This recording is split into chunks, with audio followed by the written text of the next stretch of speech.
Chapitre 27. Stanley planta sa pelle dans le sol. Son trou faisait environ 1 mètre de profondeur en son centre. Avec un grognement, il enleva une pelletée de terre qu'il rejeta sur le bord. Le soleil était presque au-dessus de sa tête. Il jeta un coup d'œil à son bidon posé à côté du trou. Il savait qu'il était à moitié plein, mais il ne but pas encore. Il lui fallait économiser son eau, car il ne savait pas qui conduirait le pick-up la prochaine fois qu'il passerait. 3 jours s'étaient écoulés depuis que le directeur avait griffé Mister Monsieur. Chaque fois que celui-ci venait distribuer l'eau, il versait celle de Stanley par terre. Heureusement, Mr. Podanski venait donner l'eau plus souvent que Mister Monsieur. De toute évidence, Mr. Podanski était au courant de ce que faisait Mister Monsieur, car il accordait toujours à Stanley un petit supplément. Il remplissait son bidon, puis laissait le temps à Stanley de boire longuement et le remplissait à nouveau jusqu'au bord. C'était aussi un soulagement que Zéro creuse une partie du trou de Stanley à sa place. Mais comme il s'y était attendu, les autres n'aimaient pas voir Stanley s'asseoir pendant qu'il travaille. Il entendait alors des réflexions du genre « T'as fait un héritage ou quoi ?» ou encore « Ça doit être pratique d'avoir son esclave !» Lorsqu'il faisait remarquer que c'était lui qui avait endossé la responsabilité du vol des graines de tournesol, les autres disaient que, de toute façon, c'était sa faute, puisque c'était lui qui les avait renversées.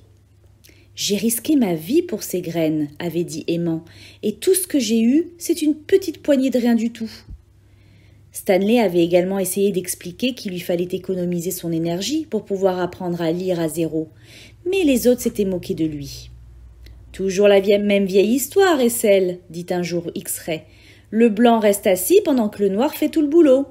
J'ai deviné juste l'homme des cavernes ?»« Pas juste du tout, » répliqua Stanley. « T'as raison, » approuva X-Ray, « c'est pas juste du tout. » Stanley dégagea une autre pelletée de terre.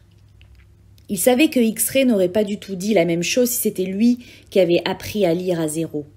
Dans ce cas-là, X-Ray aurait expliqué combien il était important qu'il se repose, pas vrai? Pour pouvoir être un meilleur professeur, pas vrai? Et en effet, c'était vrai.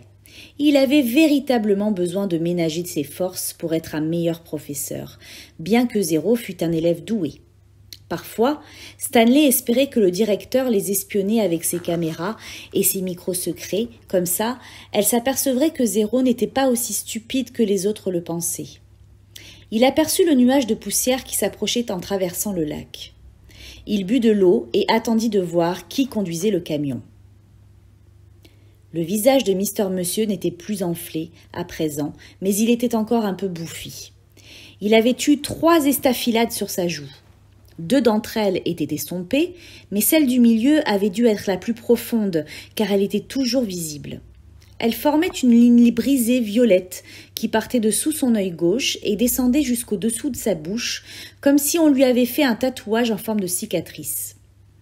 Stanley prit sa place dans la file, puis il tendit son bidon. Mister Monsieur l'approcha de son oreille et le secoua. Il sourit en entendant clapoter l'eau qui restait au fond. Stanley espérait qu'il n'allait pas le vider par terre. À sa grande surprise, Mister Monsieur tint le bidon sous le jet d'eau et le remplit. « Attends-moi ici, » dit-il. Le bidon de Stanley à la main, Mister Monsieur passa devant lui, puis contourna le camion et monta dans la cabine où il était impossible de le voir. « Qu'est-ce qu'il fait là-dedans » demanda Zéro. « J'aimerais bien le savoir, » dit Stanley. Quelques instants plus tard, Mister Monsieur ressortit du camion et tendit son bidon à Stanley. Il était toujours plein.